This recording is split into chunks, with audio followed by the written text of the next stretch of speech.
केदारनाथ धाम, जिसकी कथा और रहस्यों को जो पूरा सुनता है उसके जन्मों जन्मों के पाप मिट जाते हैं और भगवान शिव उसे निरोगी और हमेशा खुश रहने का आशीर्वाद भी देते हैं। दोस्तों, आज मैं आप सभी को केदारनाथ धाम के उन 10 रहस्य के बारे में जानकारी देंगे जिसे हमारे भारतवासी बहुत कम जानते हैं। भगवान शिव खुद यहाँ पर 24 घंटे विराजमान रहते हैं और ऐसे में उनकी इस धाम की कहानी के बारे में जो भी सुनता है वो धन्य हो जाता है।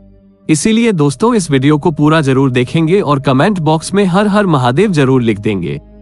तो चलिए इस वीडियो को शुरू कर लेते हैं।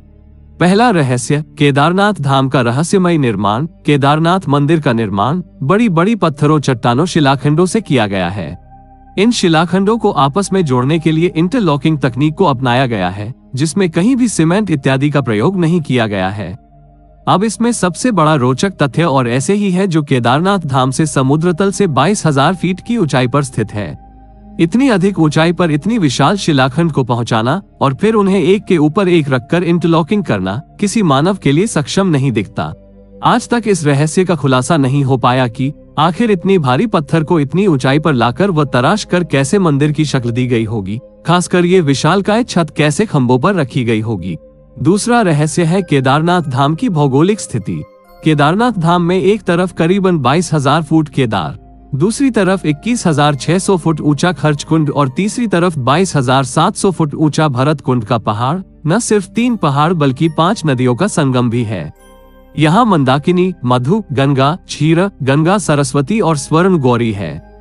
इन नदियों में अलकनंदा की सहायक मंदाकिनी आज भी मौजूद है। इसी के किनारे है केदारेश्वर धाम। यहाँ सर्दियों में भारी बर्फ और बारिश में जबरदस्त पानी रहता है। केदार घाटी में दोनों तरफ है नर और नारायण। विष्णु की 24 अवतार में एक नर और नारायण ऋषि की यहाँ तपोभूमि है। दूसरी ओर बद्रीनाथ धाम है जहाँ भगवान विष्णु विश्राम करते हैं। तीसरा, केदार में शिवलिंग की स्थापना कैसे और क्यों हुई। जब महाभारत युद्ध के बाद पांडवों पर अपने भाइयों और सगे संबंधियों की हत्या का दोष लगा था, तब भगवान श्री कृष्ण ने उन्हें भगवान शिव से क्षमा मांगने का सुझाव दिया था, लेकिन शिव जी पांडवों को क्षमा नहीं करना चाहते थे। इसीलिए वो पांडवों के सामने न आने के लिए बैल यानी नंदी का रूप धारण कर लिया और पहाड़ों में मौजूद मवेशियों में छिप गए थे। लेकिन गदाधारी भीम ने उन्हें देखते ही पहचान लिया। तब भगवान शिव का दर्शन पाने के लिए पांडवों ने एक योजना बनाई और भीम ने विशाल रूप धारण करके अपने दोनों पैर केदार पर्वत के दोनों ओर फैला दिए। सभी पशु भीम के पैर के नीचे से गुजर गए, लेकिन भैंस के रूपी भगवान शिव भीम के पैर के नीचे से नहीं निकले।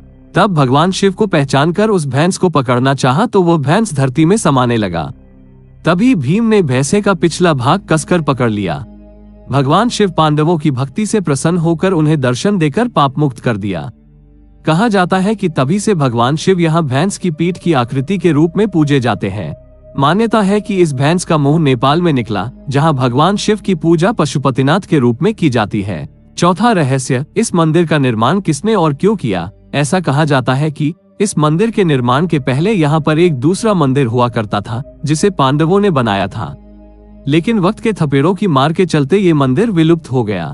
उसके बाद जगत गुरु आदि शंकराचार्य जी केदारनाथ आए और फिर उन्होंने इस मंदिर का निर्माण करवाया। इस मंदिर के पीछे ही उनकी समाधि है। इसका गर्भगृह अपेक्षाकृत प्राचीन है, जिसे 8वीं शताब्दी के लगभग का माना जाता है। पहली 10वीं शताब्दी में मालवा के राजा भोज द्वारा और फिर 3वीं शताब्दी में मंदिर का जीर्णोद्धार करवाया था। 5वां, केदारनाथ धाम और रामेश्वर धाम का एक सीध में होना। दोस्तों, आपको जानकर आश्चर्य होगा कि एक रेखा पर बने हैं केदारनाथ और रामेश्वरम मंदिर। केदारनाथ मंदिर को रामेश्वरम मंदिर की सीध में बना हुआ माना जाता है। उक्त दोनों मंदिर के बीच में कालेश्वर, श्रीकालाहस्त मंदिर, एकम्रेश्वर मंदिर, कंचीपुरम मंदिर और नटराज मंदिर और रामेश्वर मंदिर आता है। ये शिवलिंग पंचभूतों का प्रतिनिधित्व करती है, लेकिन आज तक इसका खुलासा कोई नहीं कर पाया कि आखिर ये सभी मंदिर एक ही सीध में कैसे और क्यों बनाए गए थे। छठा रहस्य, आखिर केदारनाथ धाम 400 वर्षों तक क्यों और कैसे गायब हो गया।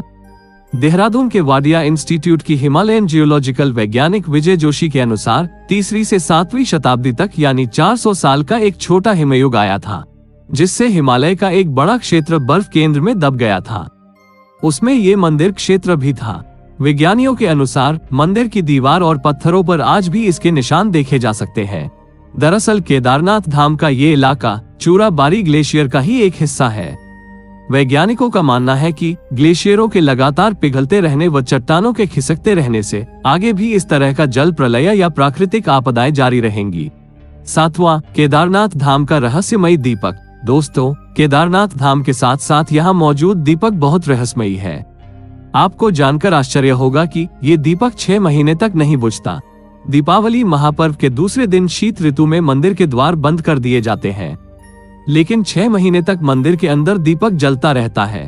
पुरोहित सम्मान के साथ पट बंद करके भगवान के विग्रह एवं दंडी को 6 महीने तक पहाड़ के नीचे ऊखीमठ में ले जाते हैं। 6 माह के बाद मई में केदारनाथ के कपाट खुलते हैं, तब उत्तराखंड की यात्रा प्रारंभ होती है। 6 माह तक मंदिर और उसके आसपास कोई नहीं रहता, लेकिन आश्चर्य की बात यह है कि 6 माह तक दीपक भी जलता रहता है और निरंतर पूजा भी होती रहती है। कपाट खुलने के बाद ये भी आश्चर्य का विषय है कि वैसी की वैसी सफाई भी यहाँ मिलती है जैसे कि मंदिर को बंद करते वक्त छोड़ा गया था। 8वां रहस्य, आखिर क्यों और कैसे लुप्त हो जाएगा केदारनाथ धाम। पुराणों की भविष्यवाणी के अनुसार इस समूचे क्षेत्र के तीर्थ विलुप्त हो जाएंगे। माना जाता है कि जिस दिन नर और नारायण पर्वत आपस में मिल जाएंगे, बद्रीनाथ और केदारनाथ का मार्ग पूरी तरह से बंद हो जाएगा और तब भक्त बद्रीनाथ और केदारनाथ के दर्शन नहीं कर पाएंगे। पुराणों के अनुसार वर्तमान बद्रीनाथ धाम और केदारेश्वर धाम लुप्त हो जाएंगे और वर्षों बाद भविष्य में भविष्य बद्री और भविष्य की धार नाम की नई तीर्थ का उद्गम होगा। 9वां रहस्य, केदारनाथ धाम में मौजूद भीमशिला का रहस्य। वर्ष 2013 में केदारनाथ में आई प्राकृतिक आपदा के बारे में कौन नहीं जानता। यह आपदा इतनी भीषण थी कि लगभग 1000 से ज्यादा भक्तों की मृत्यु हो गई थी और केदारनाथ जाने का मार्ग पूरी तरीके से तहस नहस हो गया था। लेकिन आश्चर्य की बात तो यह है कि मुख्य मंदिर को कुछ भी नुकसान नहीं पहुंचा। इसका कारण था बाढ़ के पानी में बहकर आया एक विशाल चट्टान, जिसे आज हम भीमशिला के नाम से जानते हैं। 2013 में जब बाढ़ का पानी तीव्र गति के साथ केदारनाथ धाम मंदिर की तरफ बह रहा था, तब उस पानी के साथ साथ एक विशालकाय चट्टान भी मंदिर की तरफ बहती हुई आई और ठीक मंदिर के पीछे आकर रुक गया। बाढ़ का पानी उस चट्टान से टकराकर 2 भागों में बंट गया और मंदिर के दोनों ओर से निकल गया। इस कारण मंदिर को कुछ भी नुकसान नहीं हुआ था। ये एक चमत्कार था जिसे संपूर्ण विश्व ने देखा था। 10वां रहस्य, केदारनाथ धाम का रहस्यमयी साधु और एक भक्त की सच्ची घटना। दोस्तों, आज से कई सालों पहले एक आदमी केदारनाथ धाम में भगवान शिव के दर्शन करने आया।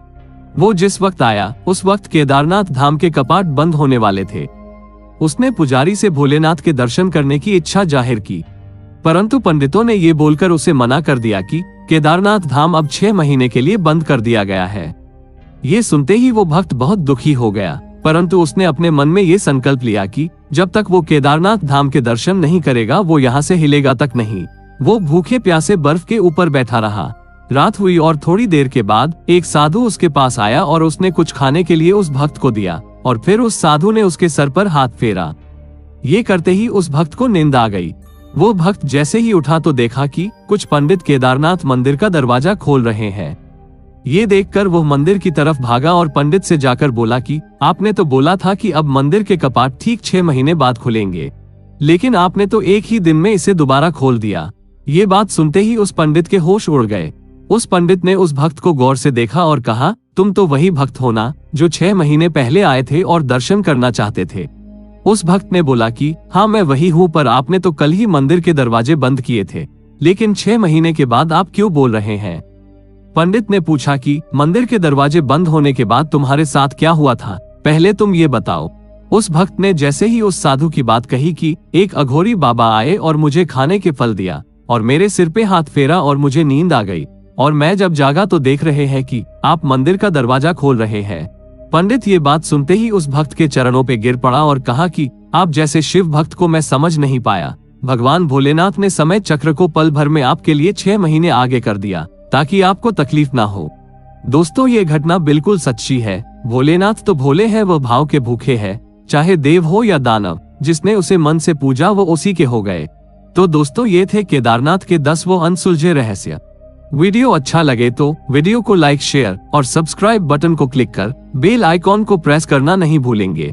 तो चलिए मिलते हैं हमारे नए वीडियो के साथ। धन्यवाद।